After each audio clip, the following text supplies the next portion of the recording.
Yes, yes. Man, I've been listening to this. I love the way this starts out. Just getting in the riff, getting in the mood. Just gotta love it. Just love this.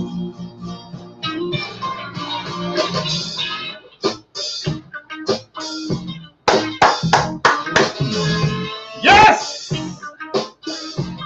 Absolutely, absolutely, absolutely.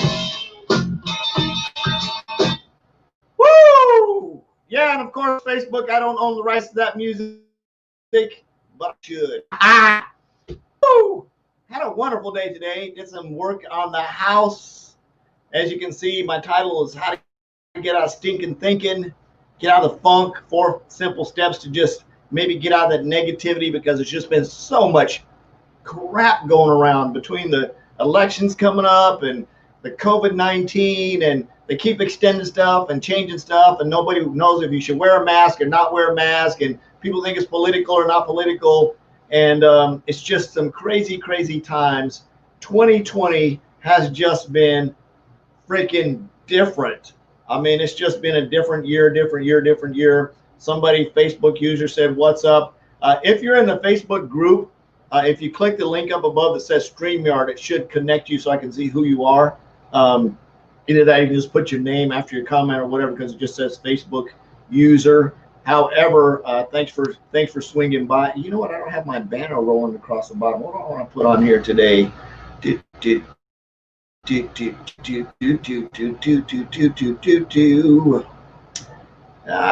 gonna do this one here because that's right where I feel like I'm at. I'm sorry, y'all. I just got to do it one more time. This is just like, just gotta do it, gotta do it, gotta do it, gotta do it, gotta do it, gotta do it, gotta do it.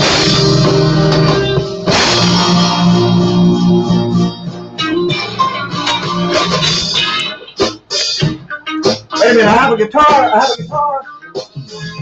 It's my Argentina guitar, right? You guys saw the lot, right? See this? Argentina guitar.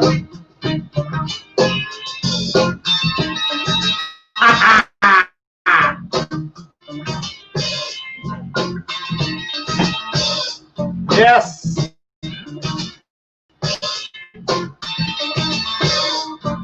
And I am drinking coffee, so absolutely.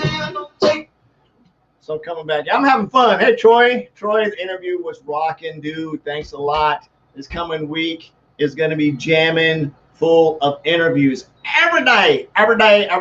Tuesday interview, Wednesday interview, Thursday interview, Friday interview, Saturday interview, Sunday. We're going to have a Hollywood Square. I'm going to bring my accountability partners on, and we're going to share some nuggets. We're going to talk about our businesses. We're going to talk about our stories. It's going to be a lot of fun and explosive week. I'm so excited. I'm looking forward to the first weekend in September. Vision Conference, boom. Absolutely excited about it. For the first week in October for Rank Makers Live. Totally jazzed about that. So absolutely excited. So share below. Feel free to share. What are you most excited about rolling into the end of the year? What are you excited about? What's your vision? What do you see? What do you see some of the accomplishments? Where did you start out last year? What are some of the things that you overcame? Feel free to share those.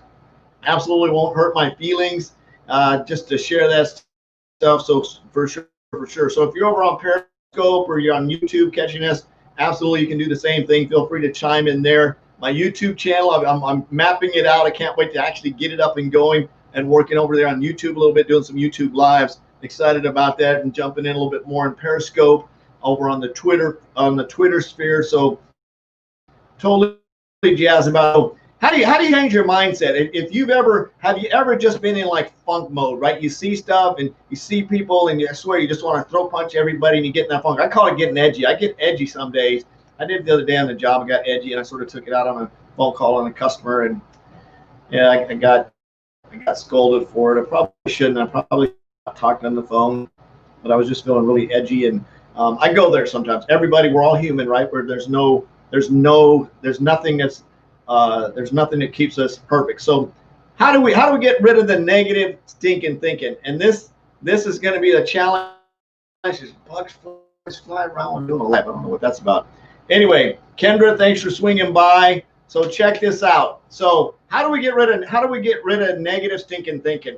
Well, we could move to the moon where there's only us and there's nobody around. Then we probably complain about, the moon not anyway, don't have enough coffee or whatever it is. Two big things for us: completing our first book by the end of the year and spearheading Vibe Rides. Absolutely. And Amy, excited about the Vibe. It's just so jammed cool. Just really focused on focusing on the female drivers for that program. Get that girl power up and running. I'm totally excited about that. That's so cool. Excited to be working on that. So absolutely. Let's see. Take action. Take a break. And yeah, those are all things that you can definitely do. So the first thing in negative in stinking thinking, and to get rid of the stinking thinking, is you really need to look at yourself in the mirror and look at what some of the things that you're sort of anchored to in the past, right? What are some of the things that are going to trigger you, and how do you get over that? So let's say maybe you're in a bad relationship, right? And you had a bad relationship, and I mean, it's just like a bad one, not one that just didn't get along, but like a horrible, just terrible relationship. So one of the things that's very important, if you're coming out of that bad relationship, I'm going to talk about two bad relationships. First one is a bad relationship. You probably need to go to some type of group counseling. And I'm not saying this, it's not a bad thing. It's a real good idea. I have over 31 years of sobriety, and the only way I was able to check myself was literally go into a 6-week treatment program, figure out how to do that because smart people have a tendency to self-sabotage on a right? So it took a long time of constantly showing up, realizing that I wasn't unique, realizing that I didn't have to have a worse bottom. And if you have a bunch of garbage in your past, right, that you haven't dealt with, it's really easy to go into negative stinking thinking, especially when you're dealing with new relationships, right? Something's going to trigger you, and that new relationship's going to trigger you. Then you're going to go into combat mode. You're going to fight, and you're going to destroy that new relationship. So very important that you deal with your old ish.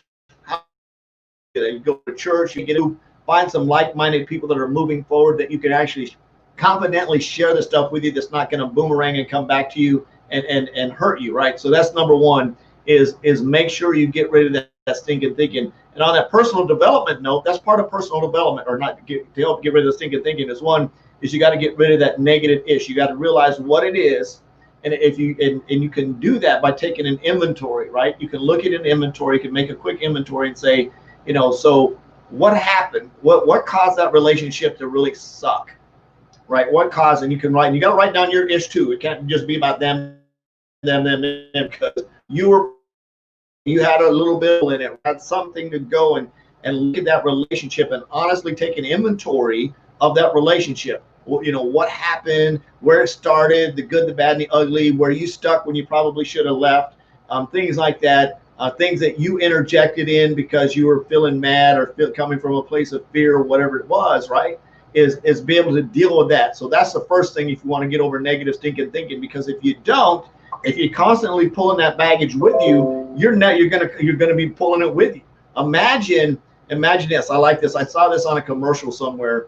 It was like this lady had this huge bag, and I think she had it was one of those deals where you take this medicine and it has all these disclaimers at the bottom. She had this huge bag of stuff, and she was trying to get on the city bus, and she couldn't get on the bus because she had all this baggage. The bag was like way too big to get through the door, right? And so she couldn't go there, and she was trying to get into a job, and she had this huge bag of stuff, and she couldn't get through the door. And wherever she went, she had this huge bag of stuff behind her that was preventing her from moving forward and just interacting in life. And then, of course, it comes in and somebody cuts the bag loose, and she's able to have a free life, right? So that's the same thing.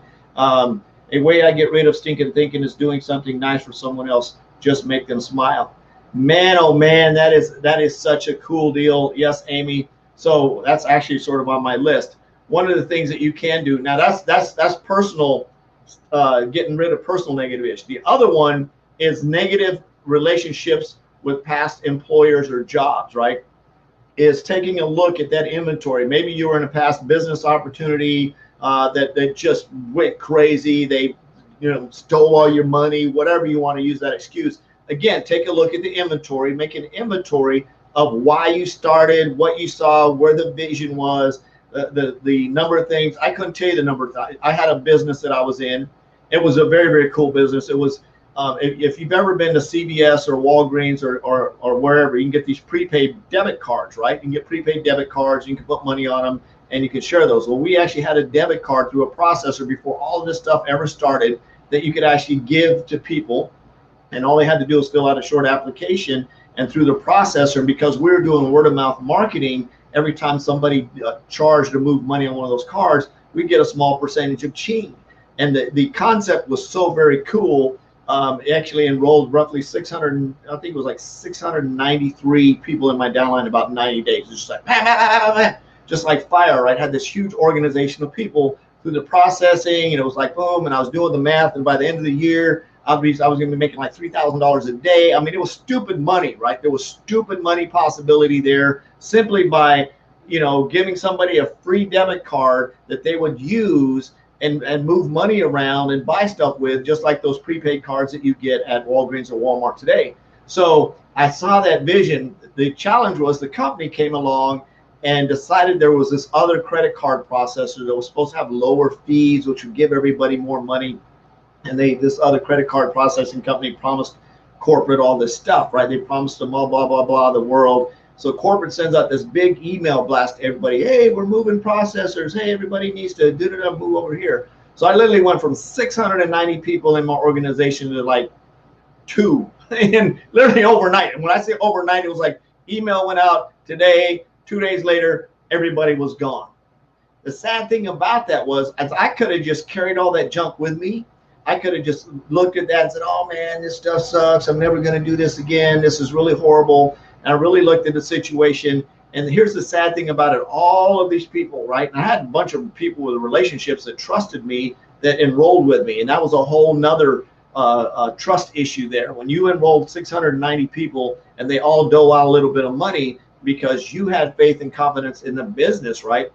A little bit of that comes back on you. You get a little bit of the heat. So I was getting some heat, like, oh, you cheated us, and all that kind of crap, right? So the long story short was the new credit card processor wasn't able to deliver. So not only did they weren't delivered, these people lost their money, they lost their initial investment, the company went away. Of course, you couldn't go back to the old processor because the old processor basically told them to kick sand, kick rocks, right? So the whole thing it sucked.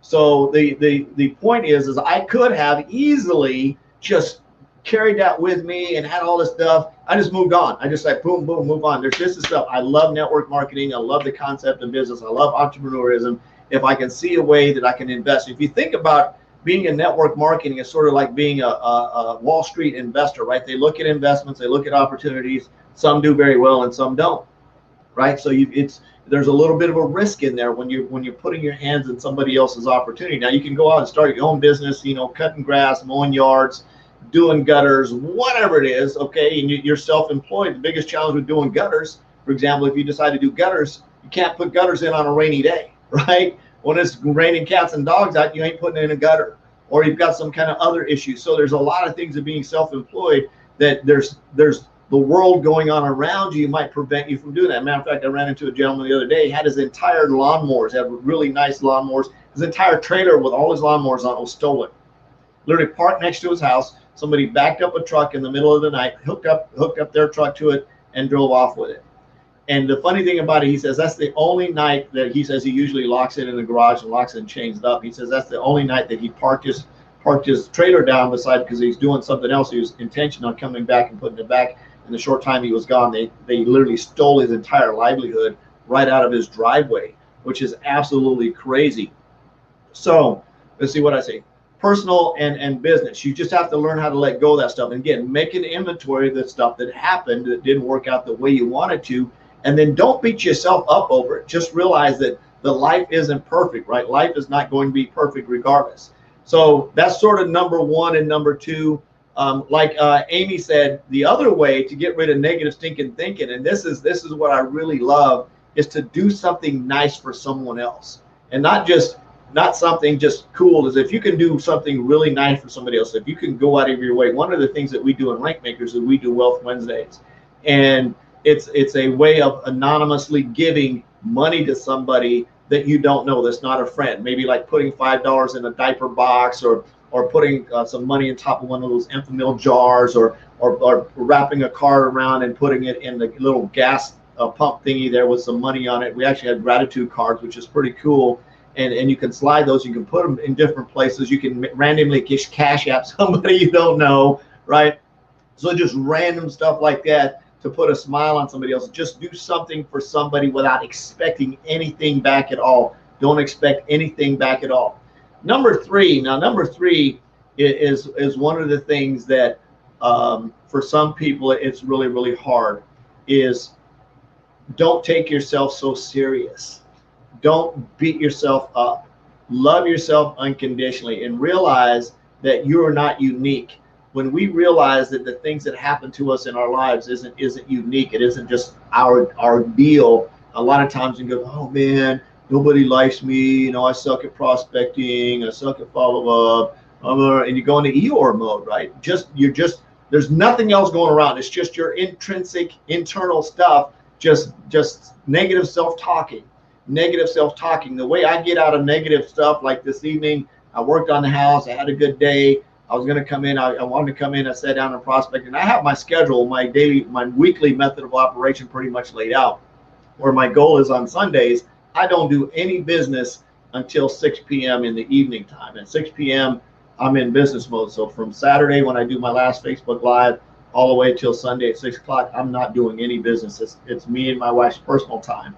And I do that on purpose. And it's like not any text messages, not any kind of stuff. I'm completely, I don't care what's going on, unless it's some kind of just exclusive event that I need to jump onto. But I'm checking out of business. It gives me some downtime. It gives me a way to not be so stressed, like, oh, I got to answer this message, or I got to do that, or I got to do that. So, and then of course, I had a hit list going over here, music list, and I was just listening. Of course, David Bowie popped up with Fame, and I just love the riff in that. It's just freaking fire.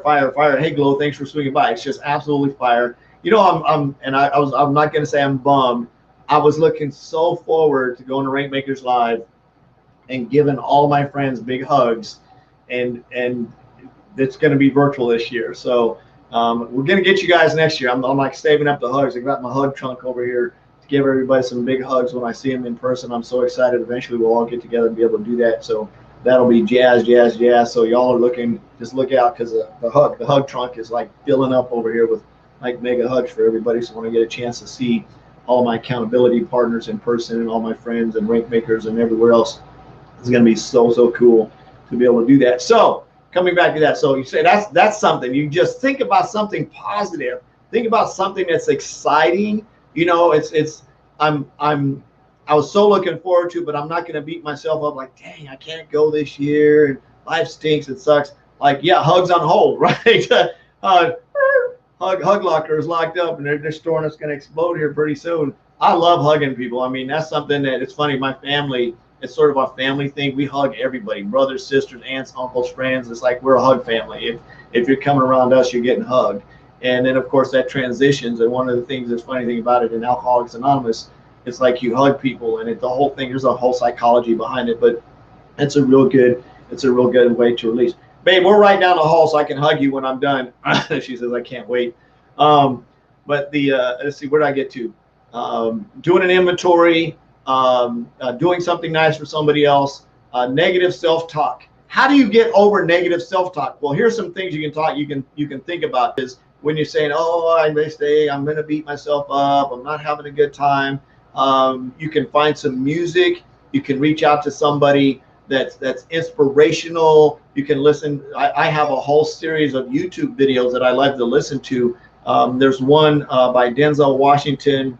Oh God, there's another comedian and a pastor, and they have this really cool talk that's just off the chain. And I'll go and I'll grab it and I'll start listening to it. It is very cool. Matter of fact, I think I'll share the link here when we're done, because it's just a very cool talk, and it's just a series of inspirational, just mind-blowing.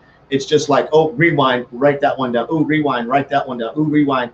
And those are the things that I have a notebook over here that I just put inspirational stuff in. I just have sitting on my desk, and I can flip to a page and go, oh, read that one. So the fourth thing that you want to do is have some visuals somewhere And I'm not talking about materialistic things. I mean, you can have, like, I know my yacht that I want to have and my car that I want to have, and there's some cool stuff. I want to do some base jumping and some fun stuff when I get out, and there's a whole bunch of cool materialistic stuff. But I'm talking about some visual motivational things that can motivate you, some quotes that'll motivate you, or maybe a YouTube video that you can hit play and you can play it, or some music that you can just turn on and jam. When I'm prospecting, I get in here and I turn my music up and I just get in the groove and I start sending out messages and doing follow-ups, and it just brings me all and centers me when I'm doing that, so I don't get distracted. Because I mean, I can easily go squirrel, squirrel, squirrel, squirrel. So I just stay focused. So I go on LinkedIn, then I do Facebook, and then I do my follow-ups. Actually, we're doing it the other way around. Actually, follow up first is a whole new motto for our team, which has been very, very cool. So just got another LinkedIn connection. What? So very, very cool. Excited about that. So do an inventory, look at yourself, figure out how much of a part you had to play in that. Do something nice for somebody else. Do something nice for somebody else. Don't take yourself so serious. Don't beat yourself up. It just doesn't do you any good. Don't post negative. Don't write it down. What you write down has a tendency to implant. So don't type it, don't write it, don't say it, just keep it in. Don't self-talk. If you got some stinking thinking in your brain saying, oh, I'm stupid, I'm ugly, I'm fat, I'm no good, keep that mess in your brain and say just the opposite. Say something. And this is, I love this. What if, right? What if I started to attract professionals into my business? What if I was able to earn $1 million a week? What if I was able to impact one person's life and change their life? What if? Start using what ifs, and positive what ifs, of course. What if I did a Facebook Live and somebody heard something that inspired them and changed their life? So positive self-talk, positive, listen to something positive, listen to some music that's positive. Don't beat yourself up. And the fourth thing is write it down. Put some positive stuff around you so that you can see it. Have positive visuals. I am great. One of the things that my sponsor did many years ago, because I had some serious road rage, he made me take this sticker and put it on my mirror and up in my car that says, "You're looking at the problem." And I know that sounds negative, but it was one of those things that I had to, I mean, I had like road rage issues, right? It was like, and so I really had to look at that every time I looked in the mirror. It's like, dang it, I can't cuss that guy out and flip him off. I've got to just like, back off or slow down and realize. And it took a while. And I was eventually able to scrape that sticker off my mirror and not have to go into that mode. So sometimes there's some things, one of the things, this actually number 5, I'll throw this in there. Sometimes having a sponsor or a mentor or somebody that you can go counsel with, or a group of people that you can counsel with that might be going through the same stuff with you. And I'll wrap up with this. If you're in an abusive relationship, and maybe you're dealing with an alcoholic or a drug addict or somebody like that, there is help that is available out to you. So if you're struggling and you're getting this message and you're seeing this message and you're like that, shoot me a private message. I'll get you pointed to somebody that can get you plugged in to some groups, because it's very, very important that you do that. Just because you're not an alcoholic, but you might be in a relationship with one, or a drug addict, there's codependencies that start to act, and then you realize that you're acting just as bad as they are, and it becomes a very, very toxic relationship. So very, very important that if you are in that type of relationship and you're just trying to figure out how to get out of that, it's not embarrassing. Recovering and going through recovery is absolutely a beautiful thing. It's something that will definitely change your life, but it takes a lot of work. So if you're in that position, maybe you're struggling, maybe you're in an abusive relationship, reach out. I'll get you connected with somebody that can help you. Because I know tons of people in the industry, tons of people in the recovery industry that can reach out, that you can connect with, and that you can counsel with. I love you. Jesus loves you. There's absolutely nothing you can do about it. On a mission to have no more empty refrigerators, make some extreme impacts, and create some legacies. Peace out. We'll see you tomorrow. Bye-bye.